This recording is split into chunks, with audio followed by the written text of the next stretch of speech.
Bem, meus irmãos, a graça e a paz novamente. Quero chamar a sua atenção para o texto de Atos dos Apóstolos, onde daremos continuidade à mensagem, à série de mensagens que começamos há 15 semanas. Hoje estamos na 16ª mensagem do livro de Atos, onde continuaremos de Atos capítulo 6, versículo 8. Atos capítulo 6, do versículo 8 até o versículo 15. Enquanto você abre a sua Bíblia, na semana passada nós entramos no capítulo 6, na nossa caminhada neste livro, e sempre fazendo essa pequena relembrança, esse pequeno resumo por onde nós passamos nessa caminhada para comprovar o tema do livro de Atos que temos já visitado já 15 vezes, hoje a 16ª vez. O tema do livro de Atos é o seguinte: apesar da oposição, a Igreja de Cristo cresce triunfante, proclamando o Evangelho da salvação. Apesar da oposição, a Igreja de Cristo cresce triunfante, proclamando o Evangelho da salvação. E como chegamos até o capítulo 6, irmãos? Qual foi o caminho que nós percorremos? Antes passamos pelos 40 dias em que o Senhor Jesus ressuscitado deu instruções aos seus discípulos e lhes prometeu o revestimento do Espírito Santo. Para quê? Para que eles pudessem pregar o Evangelho. Esse Espírito foi derramado, Atos capítulo 2, e no mesmo dia, com o sermão de Pedro, 3.000 vidas se renderam diante do Senhor. Nós vimos, meus irmãos, que a igreja crescia com uma receita simples: o ensino da doutrina dos apóstolos, a comunhão da ceia do Senhor, da oração, e assim a igreja era fortalecida a cada dia. Nós vimos, irmãos, Pedro e João curando um aleijado em nome de Jesus, e ali, diante daquilo que eles fazem, eles são presos e ameaçados por causa disso. Diante disso, irmãos, não desanimam. Eles têm uma perspectiva piedosa diante desta perseguição, e a igreja entendeu aquilo como cumprimento da palavra de Deus do Antigo Testamento. Terminamos o capítulo 4 com a igreja crescendo em unidade e suprindo as necessidades materiais dos irmãos, sendo ali destacado inclusive o exemplo de Barnabé, o apelido deste homem, cujo apelido significa filho do encorajamento. E Lucas, de maneira magistral, depois da narrativa de Barnabé e de toda a igreja praticamente fazendo este ato voluntário de doar para os necessitados, no capítulo 5, essa generosidade é contrastada com a avareza e a hipocrisia do casal Ananias e Safira, que fingem ter entregado tudo, e assim a igreja tem, digamos assim, a sua primeiro desafio de disciplina, em que Deus ali intervém, retirando inclusive a vida deste casal. Ainda no capítulo 5, nós vimos os apóstolos serem presos, mais uma vez, libertados por um anjo que abre as cadeias para eles saírem, sem que ninguém perceba, e eles voltam a pregar a mesma mensagem no mesmo lugar, e assim são presos de novo, são ameaçados, são açoitados, e ainda assim, diz o texto, se alegraram por terem sido achados dignos de sofrer por causa do nome de Jesus. No começo do capítulo 6, semana passada, a igreja enfrenta uma crise, com os cristãos de origem grega se queixando de que suas viúvas necessitadas não estavam sendo cuidadas na distribuição diária do alimento. Pastor, estou um pouco curioso sobre por que isso acontecia. Tem que assistir a mensagem da semana passada. Não dá para resumir tudo aqui. Então, diante disso, meus irmãos, os apóstolos deixam claro que a função do líder espiritual é cuidar do alimento e do direcionamento espiritual da igreja, e não desta parte das necessidades materiais.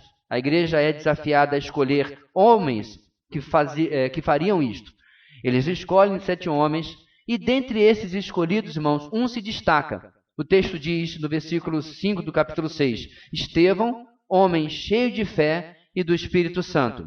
Hoje, o capítulo 6 continuará a história de Estevão, e nós aprenderemos a seguinte grande ideia: o progresso da igreja acontece através do poder de Deus, agindo através de homens de Deus. O progresso da igreja acontece através do poder de Deus, agindo através de homens de Deus. De maneira habilidosa, meus irmãos, Lucas, o nosso escritor de Atos, vincula, liga uma situação a outra, uma narrativa a outra, interlação dos personagens que aparecem. E trata dessa crise da igreja, dá um destaquezinho a Estevão e logo depois já começa a história de Estevão. E dela, meus irmãos, vão sair não apenas a história de Estevão, mas outra narrativa muito importante, porque a perseguição vai levar o evangelho para fora de Jerusalém e futuramente vai ocasionar a conversão do apóstolo Paulo. Mas, vamos voltar um pouquinho. Quem é Estevão? Quem é este homem cheio de fé e do Espírito Santo? Meus irmãos, nós apenas sabemos dele pouca coisa. Ele era um cristão de origem greco-judaica, por causa do seu nome, e o seu nome significa coroa ou diadema. Não era a coroa da realeza, mas a coroa da recompensa. É aquela coroa que atletas recebiam pela sua conquista. Era a coroa do reconhecimento de conquistas em batalhas ou coisas semelhantes. Tal nome, com tamanha pompa, na verdade pertencia a um homem humilde, neste caso. De fato, o comportamento e o testemunho de Estevão eram em si já uma coroa, porque era um homem reconhecido pelo seu testemunho. O objetivo da mensagem de hoje, meus irmãos, é ver como a palavra de Deus desmistifica a ideia de que tal obra deu certo por causa disso ou daquilo. A obra de Deus faz ou realiza algo só pelo poder de Deus. Não é por causa da personalidade de determinado homem. Não é por causa da habilidade de determinado homem. Não é por causa da espiritualidade de determinado homem. Nós vamos ver hoje, meus irmãos, é claro, Deus não usa pessoas carnais. Deus não usa pessoas que estão vivendo e vivenciando em pecado. Obviamente não. Mas nós temos que vincular, meus irmãos, o resultado da obra de Deus à soberania de Deus e não ao caráter dos homens. Apesar que Deus usa, como o nosso enunciado diz, homens de Deus cheios do Espírito, há homens de Deus cheios do Espírito que nós nunca conheceremos, que não serão grandes nomes da obra missionária, que não terão grandes igrejas, que não terão grandes ministérios. Porque a ideia de sucesso, a ideia de performance que o nosso mundo vende, infelizmente, muitas vezes, contamina a maneira como nós avaliamos o sucesso ou não de um ministério ou de qualquer coisa que é feita para Deus. Assim, repetindo, o progresso da igreja acontece através do poder de Deus, agindo através de homens de Deus. O primeiro versículo, irmãos, versículo 8, vai nos ensinar a primeira lição, nós vamos lê-lo a uma só voz, ok? Diz assim a palavra do Senhor, toda a igreja, versículo 8. Estevão, homem cheio da graça e do poder de Deus, realizava grandes maravilhas e sinais entre o povo. Em primeiro lugar, meus irmãos, esta noite, o homem de Deus faz a obra de Deus através do poder de Deus. O homem de Deus faz a obra de Deus através do poder de Deus. Talvez você esteja pensando, pastor, está lhe faltando um pouquinho de criatividade nesses enunciados hoje. O senhor já teve dias melhores. Eu quis realmente ser redundante, ser óbvio. E tratarmos hoje, irmãos, de algo que é visto de uma maneira distorcida muitas vezes. É visto de uma maneira, eles enxergam pelo lado errado. Deixa eu exemplificar isso, irmãos, com a vida de alguém que, com certeza absoluta, quer concordem com a teologia dele ou não, ao concurso em todos pensarem, este foi um grande pregador, este foi um grande homem de Deus. Charles Haddon Spurgeon, por exemplo, o grande pregador batista do final do século XIX. Muitas vezes, meus irmãos, as pessoas olham para a vida de Spurgeon, olham para a vida da sua rotina, do que ele fez, do que ele não fez, e começam a dizer, claro que essa igreja tinha que ser abençoada, afinal de contas, com um homem como Spurgeon na frente, tinha que dar nisso. É isso que eu me refiro quando a pessoa está olhando pelo lado errado. Ele está olhando, a obra é abençoada porque um homem como Spurgeon está ali. O que eu quero tratar com você esta noite é que a obra de Deus aqui está sendo abençoada não por causa de Estevão, mas por causa do Deus de Estevão. Essa é a grande diferença quando nós enxergamos a Bíblia de um ponto de vista teocêntrico, em que Deus está no meio. Então não se engane com o nosso objetivo, com o nosso enunciado. O objetivo não é destacar Estevão, é mostrar, na verdade, que Estevão teve o privilégio de ser o personagem da nossa narrativa. Podia ser absolutamente qualquer outra pessoa em Jerusalém, se assim aprovesse ao Senhor. Nós somos peças no tabuleiro. O texto não vai destacar a pessoa de Estevão, mas o grande Deus de Estevão. Um homem, sim, cheio da graça e do poder de Deus. Sim, que através deste poder realizava grandes maravilhas e sinais, mas só e unicamente por causa de Deus. Como nós já dissemos, irmãos, outras vezes, em outras partes da nossa caminhada em Atos, é extremamente comum, então, as pessoas exaltarem esses personagens do livro. É comum as pessoas até pedirem ou fazerem orações desse tipo: Senhor, me use como usaste a Pedro. Senhor, usa a minha vida como usaste a João. Senhor, me usa como usaste a Estevão. Aí a gente dá uma paradinha. Bem, talvez nesse último caso a gente quer apenas a parte das grandes maravilhas e sinais, mas não do resto da vida de Estevão. Porque se você não sabe muito bem, daqui a 2, 3 páginas ele morre apedrejado. Então a nossa oração é um tanto quanto: Senhor, deixa essa partezinha de fora.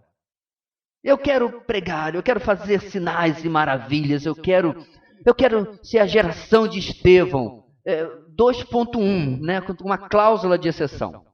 E nós queremos selecionar como serviremos a Deus. E eis aí o nosso problema, irmãos.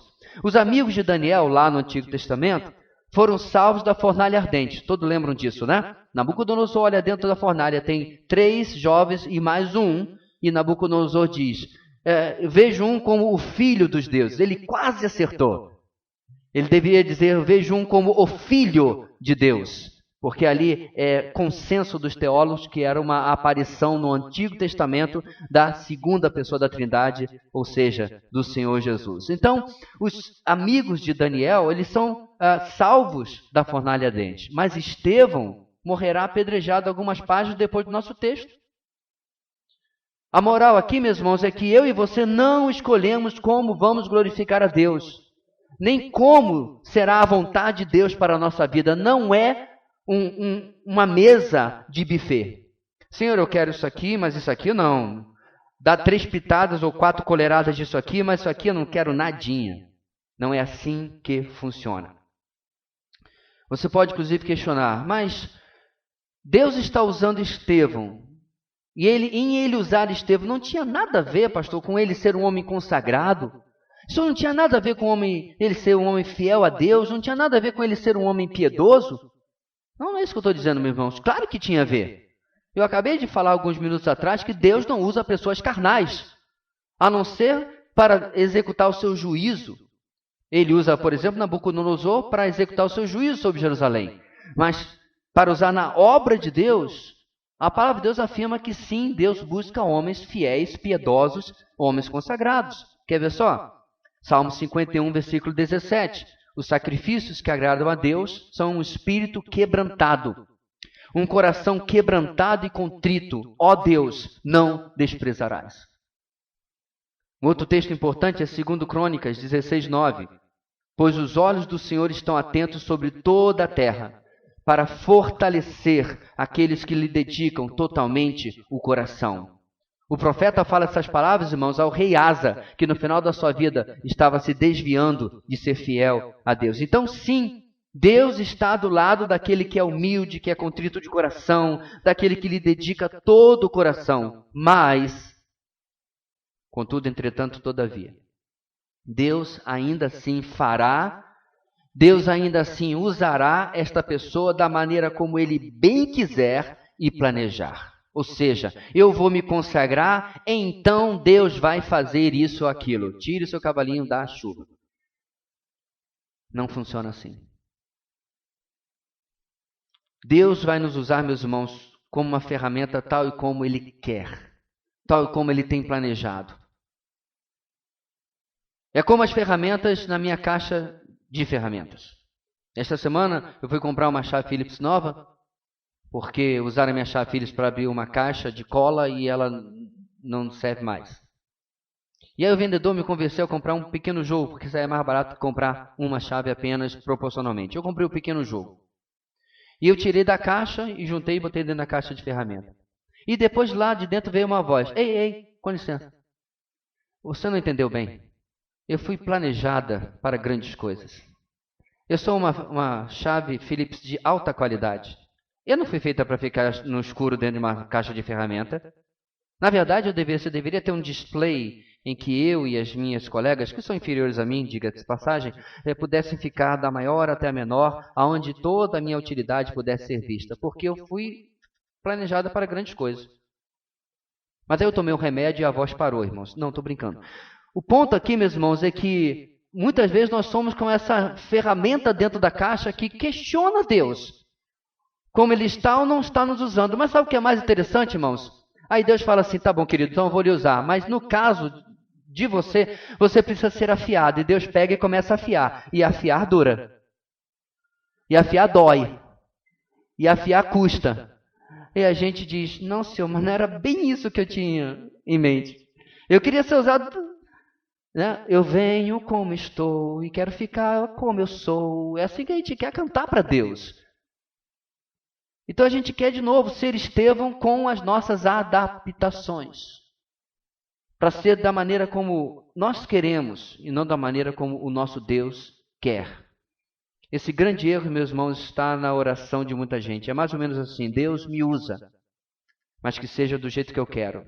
Me usa para isso, me usa para aquilo. E nós, inclusive, selecionamos os top 10 feitos bíblicos, ou aquilo que a nossa ambição pessoal acha que queremos ser. E exigimos que Deus faça aquilo conosco. Não funciona assim. O homem de Deus, irmãos, por outro lado, faz a obra de Deus através do poder de Deus.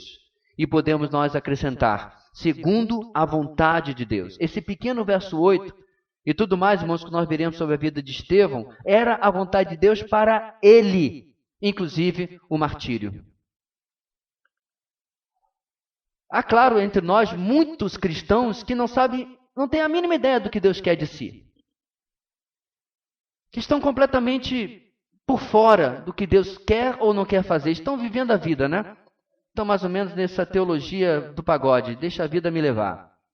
E aí sobrevivem de domingo em domingo. Dão uma respirada no devocional. Mas aí aparece às vezes uma oportunidade ímpar para pregar o evangelho. Mas se cala. Mas se nega. Senhor, usa-me como Estevão. Mas quando aparece a oportunidade, na verdade, eu sou calado. Eu não quero fazer nada disso. O que nós estamos fazendo então, irmãos? Se não é exatamente ser como Estevão, o que nós devemos fazer? Eu penso, meus irmãos, simples. Vivam a vida de consagração ao Senhor. Esteja em forma espiritual. Certo jogador de futebol estava entre clubes, entre times. E entre a saída do antigo e a chegada do novo, passaria algumas semanas.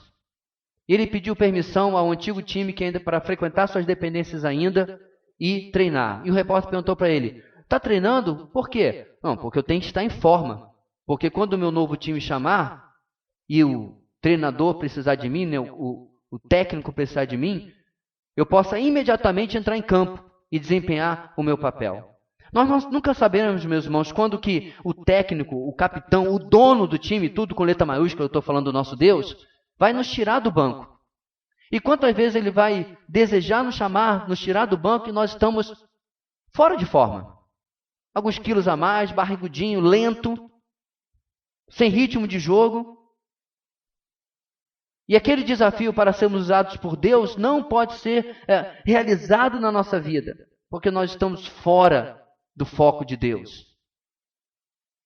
Quantas vezes, meus irmãos, nós nos preparamos para tanta coisa.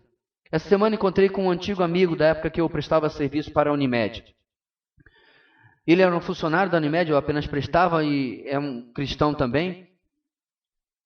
Encontrei com ele, faz algum tempo que não nos víamos e eu perguntei, aí meu irmão, como é que está a vida? Eu estou focado. Falei, que bom, focado em quê? Estou estudando dia e noite. Sei que é uma hipérbole, porque afinal de contas ele tem que dormir, né? Falei, que bom, não estou focado, porque já estou chegando aos 40, trabalhei bastante, quero ver se eu passo no concurso ainda, isso, aquilo e tal. Falei, que bom. E ele entusiasmado e falando dos livros e do método que ele baixou e não sei o que e tal, e do curso. E eu, olha, estou quase indo com você. E aí quando nos distanciamos, era no supermercado, quando chegamos no caixa, nos encontramos de novo. Eu falei, muito bem. E a igreja, meu irmão, como é que está? Tá bom. E o que você anda fazendo? No momento não estou fazendo nada, não. Desculpa, que projeto de vida medíocre. O que você está fazendo para você? Tudo isso aqui. O que você está fazendo para Deus? Não estou fazendo nada, não. Agora não. Agora é meu tempo, agora é meu momento. Louco, esta noite lhe pedirão tua alma, e o que tens guardado, para que será? Esse versículo se aplica, é claro, meus irmãos, àquele que nunca deu atenção a Deus, mas não se aplicaria também, de certa forma, ao cristão que acha que pode simplesmente deixar a vida lhe levar? O homem de Deus, ele não faz a obra de Deus porque ele estava vendo a vida passar pela janela. Estava andando com Deus. Estava se aprofundando na palavra. Gasta tempo de oração. E nesse ponto em particular, meus irmãos, eu quero trazer mais uma reflexão para nós. Alguns domingos atrás nós falamos sobre Pedro e João indo até o templo, onde eles vão encontrar o ex-aleijado, não é isso? E nós destacamos, meus irmãos, que Pedro e João eram judeus, e o judeu tinha este hábito de 3 vezes por dia subir ao templo para orar. Pastor, isso aí é religiosidade. Beleza, a gente concordou com isso na mensagem. Mas Pedro e João, como cristãos, eles pegam o hábito religioso e transformam em um hábito piedoso. Hábito, irmãos, não é necessariamente religiosidade. Hábito pode ser piedade também, depende de como você o trata. Se é feito de uma maneira vazia e sem significado, apenas para bater o cartão e dizer eu fiz, inclusive dizer para Deus eu fiz e para as pessoas, aí é pura religiosidade, arrepende-te. Mas se é algo que você pega para que você tenha disciplina e hábito de estar com Deus, de estar com a palavra, de ter oração, de pregar, aí não. Aí é algo muito bom. E naquele domingo, irmãos, nós falamos exatamente sobre isso. Você tem uma agenda de oração, você tem um hábito de oração, você tem uma vida de oração. Ou o dia vai passando e lá no final, lá pela 1 da manhã, que você já fez tudo, já assistiu tudo que queria, já se divertiu tudo. Oh Deus, que dia maravilhoso. Deixa eu orar aqui. Quem nunca começou a dizer, Senhor meu Deus, e disse o amém na manhã seguinte? Como você se sentiria se você começasse a conversar com uma pessoa e ela literalmente dormisse na sua frente? Como você se sentiria se seu namorado começasse a conversar com você e dormisse na sua frente? Seu esposo, sua esposa, dava até divórcio um negócio desse. Ei, tô falando. Você não me ama, não me dá atenção. Aquele drama todo. Com Deus fazemos às vezes não apenas isso, mas temos aquele trato rápido, né? Senhor, eu estou com pouco tempo aí, anota aí o que eu estou precisando, por favor, rapidinho. Deixa eu passar rápido para o senhor aqui. O senhor sabe estenografia? Porque eu estou sem tempo. Não acredito, meus irmãos, que Estevão pôde ser encontrado por Deus apto, sem que ele tivesse uma vida diária com Deus. Nesta semana, por exemplo, 7 vezes no seu devocional, na sua EBD, no culto da semana passada, você foi desafiado ao arrependimento e à obediência. Obediência, inclusive, que é a marca da Igreja de Atos. Aí eu pergunto, qual foi a sua resposta? A diferença, meus irmãos, entre religiosidade e piedade está exatamente nessa sua resposta. A minha igreja faz devocional. E daí? A minha igreja tem uma EBD de 2 horas. Você aprende uma coisa? Não, mas são 2 horas. Na minha igreja tem pregação expositiva. E aí, mas você está sendo transformado? Não, mas é pregação expositiva. Irmãos, tais coisas são sem valor algum.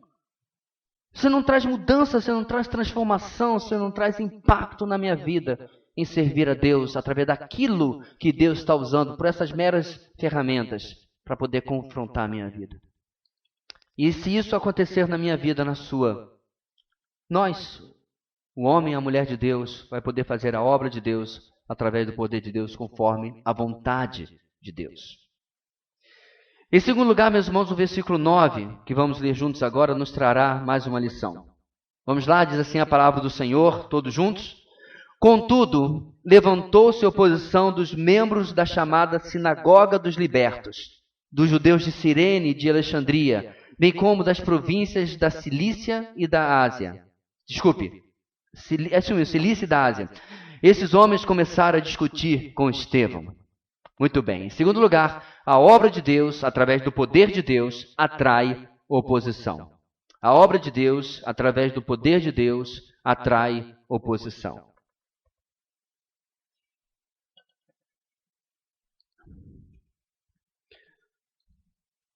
Então nós temos essa nossa oração, Senhor, usa-me.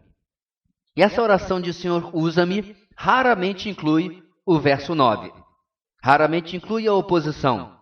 Queremos ser aquele que prega e as pessoas caem em prantos entregando a sua vida a Jesus. Nós queremos ser aqueles que pregam e as pessoas comentam quanto foram edificadas. Nós queremos ser aqueles que ministram louvor e as pessoas se sentem, entre aspas, no céu.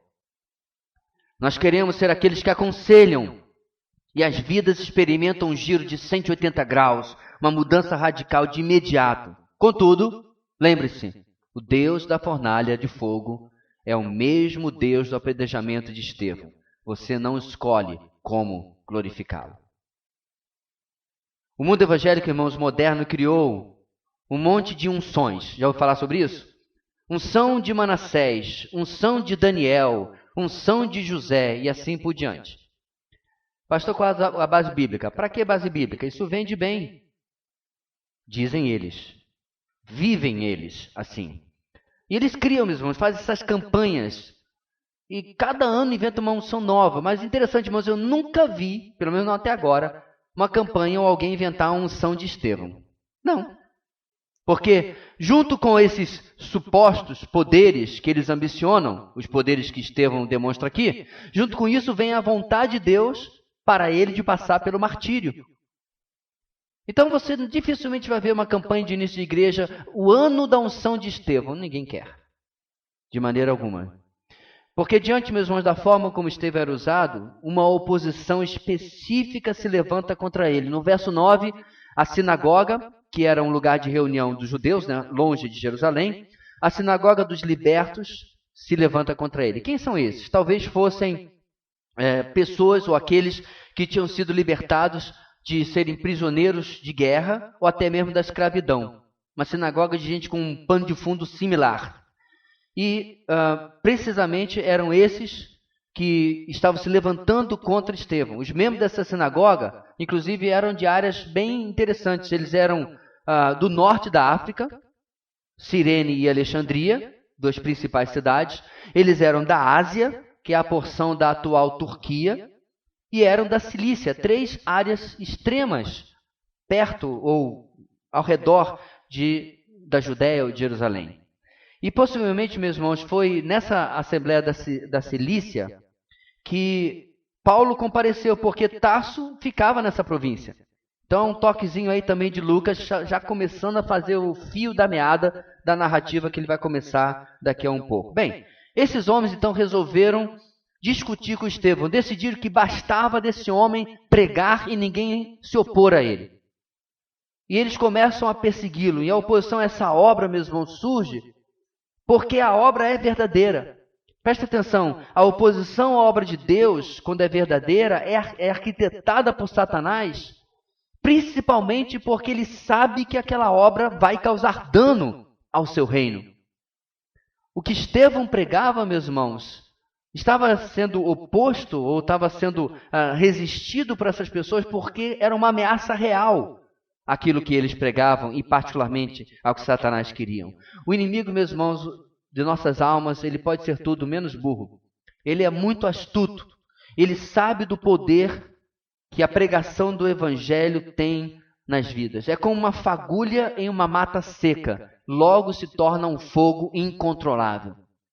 E Estevão tinha o potencial, por causa de Deus, é claro, de causar isso. E causar oposição.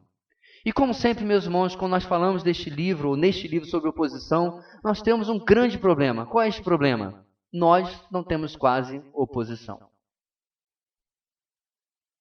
De vez em quando nós somos surpreendidos com algumas artimanhas. Há mais ou menos 25 anos atrás, todo o Brasil evangélico, sem internet, sem nada, foi convocado para orar pela MEVA. Por quê? Não lembro qual era o governo, eu acho que era o governo Fernando Henrique. O governo federal, os antropólogos da FUNAI, haviam decidido que os missionários eram nocivos aos índios. E começaram a arquitetar que passasse uma lei para remover os missionários de todas as aldeias, de todo contato. Porque o índio, como você bem sabe, é muito puro, não pode ser contaminado por nós, da sociedade, né? Eles raramente brigam entre si, raramente matam um ao outro, nunca se embebedam. Mas na mentalidade do antropólogo, eles são puríssimos. É o bom selvagem, como diz o pensador europeu. O ponto é, meus irmãos, que nós começamos a clamar. Lá no Palavra da Vida, onde eu estudava, toda a capela, todo o culto, nós começávamos orando por isso. E orávamos. E Deus ouviu a sua igreja. E aquela ameaça passou. E eu fiquei pensando, meus irmãos, tirando isso, e aqui e acolá um irmão que é afetado, o que nós sofremos no Brasil? Absolutamente nada. Isso tem nos tornado, meus irmãos, fora de forma, para novamente voltar à figura de linguagem que eu usei agora há pouco. Irmãos, eu li um artigo esta semana que a igreja ocidental, essa sou eu e você, nós somos motivo de piada aos nossos irmãos na Ásia. Não estou dizendo que eles fazem chacota de nós. Eles veem o nosso comportamento. Quando eles têm acesso a algum vídeo onde eles podem entender o que está sendo falado. Eu vi um outro artigo de um pastor chinês lendo uma mensagem, você pode chamar de uma mensagem, de teologia da prosperidade. Eles dizem, como alguém acredita nisso? Eu falei, como? Tem centenas de milhares ou milhões de brasileiros que acreditam exatamente nisso. E essa é a nossa realidade. Será que não é essa a oposição que Satanás planejou para a igreja brasileira? Nosso extremo conforto. A nossa comodidade. Este que eu estou falando aqui, que de burro não tem nada, sabe que em um lugar ele está trabalhando de um jeito, mas aqui ele está nos tornando confortáveis. Aliás, essa ideia eu não sou original dela. C.S. Lewis escreve sobre isso nas Cartas do Inferno, seu ótimo livro, em que um demônio sênior está aconselhando um demônio novato. Ótimo livro a propósito para você ler. Acho que é Cartas do Inferno o atual título, ele já teve vários títulos em português. Cartas do Coisa Ruim e assim por diante. Porque isso não é novidade, irmãos. O conforto vicia. O conforto acomoda. Mas sabe de uma coisa, querido? Comece a pregar. Você vai incomodar. Por quê, meus irmãos? Porque a obra de Deus, através do poder de Deus, sim, vai atrair a oposição. O axioma de Atos funciona no Brasil do século 21. Ninguém vai lhe açoitar, é claro, porque iria preso. Ninguém vai lhe poder prender também, pelo menos por enquanto. Mas a oposição vai surgir. E não estou me referindo aqui a você ser antiético e pregar no ambiente de trabalho, no momento do trabalho. Já falamos sobre isso, né? Mas comece a fazer a diferença. Comece a ser o João Batista que não aceita o erro, a coisa antiética, imoral, ilegal. E você vai ver a enorme diferença. Por que a corrupção se propaga nos governos, irmãos? Porque os cristãos que estão lá são mudos. E muitas vezes entram nos esquemas. Mas no momento, meus irmãos, que um denunciante, um chamado whistleblower, desse evangélico, o cristão de verdade, começar a dizer, não posso compactuar com o erro. Às vezes à custa do seu próprio emprego, às vezes à custa da sua segurança. A sociedade também pode começar a mudar.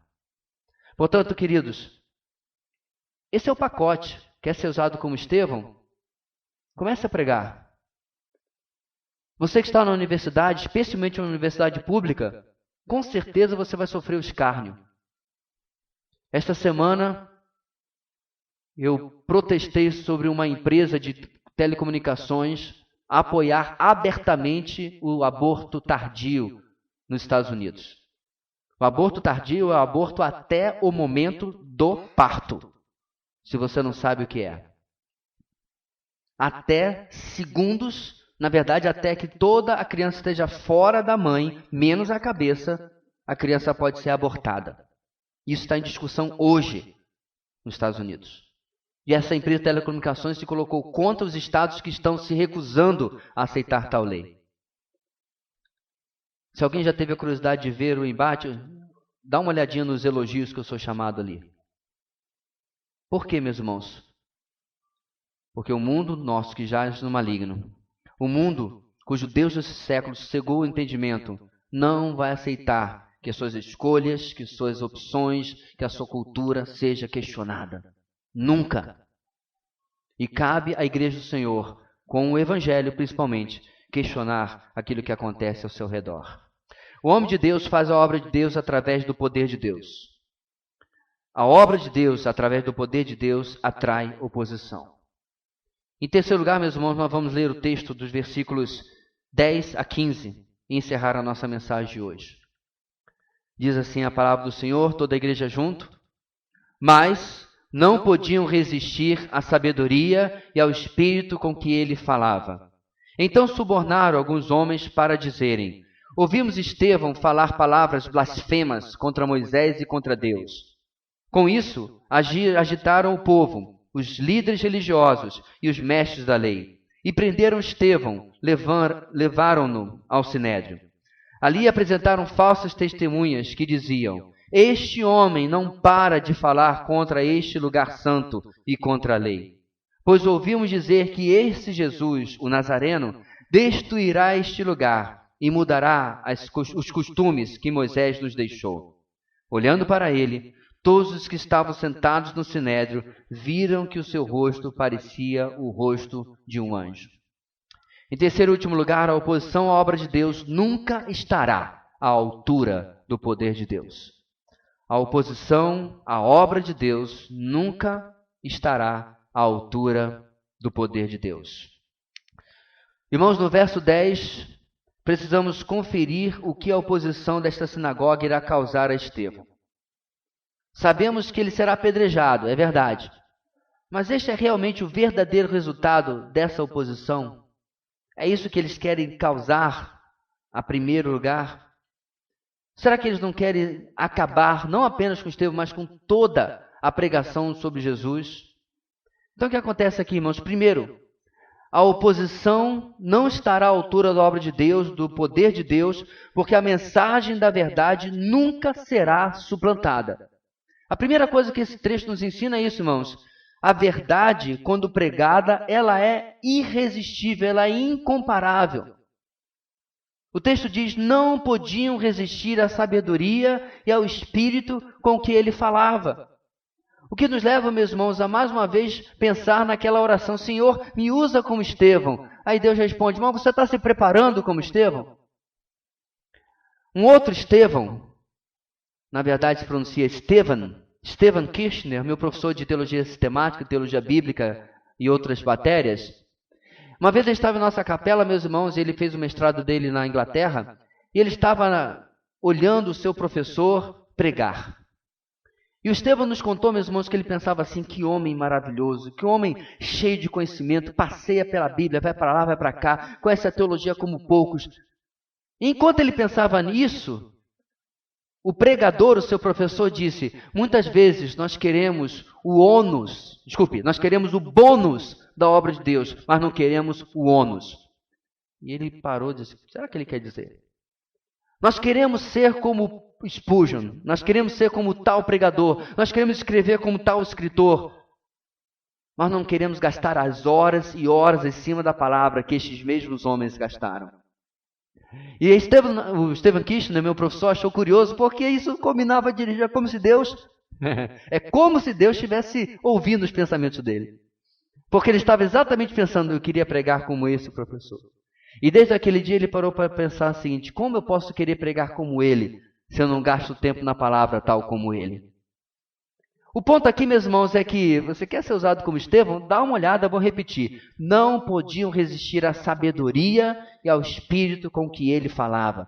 Se você já conhece este capítulo, você sabe que semana que vem Estevão vai dar uma aula de panorama do Antigo Testamento. Ele vai passear pelo Antigo Testamento. E ele vai fazer isso para comprovar que Jesus é o Messias. A questão aqui, meus irmãos, é que nós precisamos ter conhecimento não para conquistar ou ganhar briguinhas e debates na internet. Isso é fútil, isso não é nada. Mas que nós possamos responder com mansidão a todo que perguntar a razão da esperança que há em nós. Conhecimento bíblico só tem um único objetivo: pregar o Evangelho. Defender a fé cristã para a pregação do Evangelho. Em abril nós tivemos aqui com o nosso preletor, o Alan Schlemon, e ele falou sobre isso. Ele falou que o objetivo daquele ali não era você sair agora, eu sei defender o aborto, agora eu sei defender a fé, agora eu sei defender o aborto, não, ser contra o aborto, né? Quero deixar bem claro que a nossa conferência foi contra o aborto. Mas ele deixou claro também, meus irmãos, o que? Nós aprendemos isso para com graça e bondade conversar com as pessoas. Não para ganhar briguinha online, mas para convencer as pessoas do seu erro, do seu afastamento de Deus e da necessidade do Evangelho. Olha, meus irmãos, sobre esta questão de como eles não conseguiam resistir a Estevão, olha o que Paulo escreve aos Coríntios. Eu acho esse texto maravilhoso. Esse é o primeiro capítulo de Coríntios. Capítulo 1, primeira carta, versículo 18. Pois a mensagem da cruz é loucura para os que estão perecendo, mas para nós, que estamos sendo salvos, é o poder de Deus. Pois está escrito: destruirei a sabedoria dos sábios e rejeitarei a inteligência dos inteligentes. Onde está o sábio? Onde está o erudito? Onde está o questionador desta era? Acaso não tornou Deus louca a sabedoria deste mundo? Visto que na sabedoria de Deus o mundo não o conheceu por meio da sabedoria humana, agradou a Deus salvar aqueles que creem, olha aqui, por meio da loucura da pregação. Os judeus pedem sinais miraculosos e os gregos procuram sabedoria. Nós, porém, pregamos a Cristo crucificado, o qual de fato é escândalo para os judeus e loucura para os gentios. Essa é a mensagem que nós pregamos. A mensagem que é difícil de aceitar, porém, a oposição a ela não está à altura da obra de Deus, porque a verdade desta mensagem nunca será suplantada. Não é à toa, meus irmãos, que o cristianismo é a única fé que possui aquilo que ela prega. Todas as outras religiões são baseadas na performance e no mérito humano. Já parou para pensar nisso? Até mesmo o cristianismo romanizado. Você tem que fazer por onde? Você tem que pagar promessa, você tem que subir escadaria, você tem que ser uma boa pessoa. Olha, seja uma boa pessoa, senão você vai para o inferno. Só faltou dizer ao ladrão da cruz, porque ele não teve tempo para ser uma boa pessoa. Mas a verdadeira pregação, a verdadeira fé cristã é baseada única e exclusivamente na graça de Cristo, nos méritos daquela cruz. E essa pregação, meus irmãos, que loucura! Quantas vezes já me perguntaram, peraí, o camarada matou, roubou, estuprou, desviou dinheiro, está preso, aí você vai pegar lá na prisão, ele entrega a vida a Jesus e ele vai para o céu? Sim. Que loucura isso! Que absurdo! Aí tem um camarada ali que viveu uma vida toda certinha, né? Sempre com o cabelinho cortado, né? Barba feita, unha cortada, as filhas tudo assim com o cabelo engomadinho, parecia uma família perfeita, família de propaganda de margarina, olha ali. Mas ele nunca aceitou a sua, eles falaram assim, né? A sua religião, ele vai para o inferno? Sim. Loucura! Absurdo! Eu sempre faço a devida correção. A minha religião, não. Nunca conheceu a Cristo como Senhor e Salvador. Porque o próprio apóstolo Pedro nos pregou algumas semanas atrás, porque não há nenhum outro, acima no céu e embaixo na terra, pelo qual possamos ser salvos. Nem um outro. Segundo, meus irmãos, no versos 11 a 14, a oposição precisa recorrer às armas das trevas, enquanto nós permanecemos nas armas da luz. Testemunhas falsas, calúnias, mentiras, são essas as armas das trevas que eles têm que usar. Não conseguiram, perderam de goleada no debate com Estevão. Estavam passando vergonha. Já estava naquela do pessoal cutucar e dizer, para que está feio. Pede para sair e some, porque não está dando certo nada que vocês estão tentando. O que eles fazem? Contratam pessoas para mentirem, usam as armas das trevas. E de forma extremamente interessante, meus irmãos, foi a mesma coisa que fizeram com Jesus. Lembra disso? Inclusive acusações pessoais. Ele disse que destruirá esse templo em 3 dias e o reconstruirá. A mesma coisa falaram sobre Estevão. Que coisa interessante! As mesmas acusações, talvez inclusive seja o Senhor permitindo, mostrando, olha, tal como me perseguiram, perseguirão a vocês também. Contra a verdade, só resta a mentira. Contra a pregação da cruz, só resta a calúnia, a mentira. E Estevão, meus irmãos, então é levado diante do Sinédrio, é preso, e essa é a 3ª vez que isso acontece no livro de Atos com os seguidores de Jesus. O Sinédrio vai sumir de cena por um tempo. E ele só vai aparecer na 4ª vez em que um seguidor de Jesus será levado diante dele. Isso será apenas lá no capítulo 22, já com Paulo. O interessante aqui é que as falsas testemunhas, preste atenção, não precisavam necessariamente mentir descaradamente sobre Estevão, sobre o que ele havia falado. Eles não faziam isso. Eles apenas tomavam e torciam e mudavam a interpretação daquilo que ele estava dizendo para que pudesse acusá-lo de blasfêmia e de heresia. Por exemplo, vamos lá. Ouvimos Estevão falar palavras blasfemas contra Moisés e contra Deus. Verdadeiro ou falso? Depende do que você está perguntando. Ele ofendeu Moisés e ofendeu a Deus? Não. Mas ele disse que a lei de Moisés se cumpriu e que Deus trouxe agora a nova aliança. Estamos em um novo tempo? Sim. Epa! Blasfêmia! Claro! Viu como é fácil, meus irmãos, a verdade ser reinterpretada? Quantas vezes eu e você fomos chamados e acusados de preconceituosos? Certa feita, em uma conversa, alguém falou assim, cristão não gosta de homossexual. Eu falei, como é que é? O cristão tem ódio pela comunidade LGBT, Z, Q, K, M, sei lá quantas letras tem essa coisa aí. Eu falei, por quê? Porque vocês condenam o estilo de vida deles. Eles usam as palavras certinhas. E eu perguntei a essa pessoa, mas então você tem ódio dos cristãos também? Ele disse, eu? Claro que não. Devemos amar todas as pessoas, mas você acabou de dizer que o que supostamente nós fazemos com a comunidade LGBT é condenável. Então você está condenando os... E eu percebeu que eu tinha virado a mesa. Não é isso que eu quis dizer. Eu falei, não, você quis dizer exatamente isso.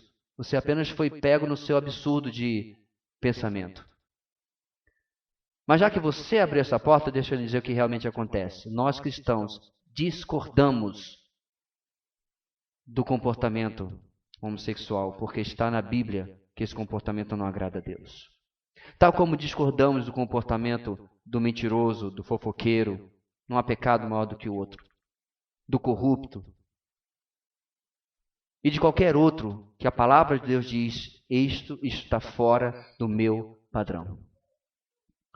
Assim, meus irmãos, essa oposição vai sempre usar da verdade distorcida, porque ele nunca vai conseguir desacreditar realmente a verdade. Ainda uma terceira coisa nesse texto, no versículo 15. A mentira será envergonhada pela percepção daquilo que somos e daquilo que o Senhor faz em nosso meio. Deixa eu repetir. A mentira será envergonhada pela percepção daquilo que somos e daquilo que o Senhor faz em nosso meio.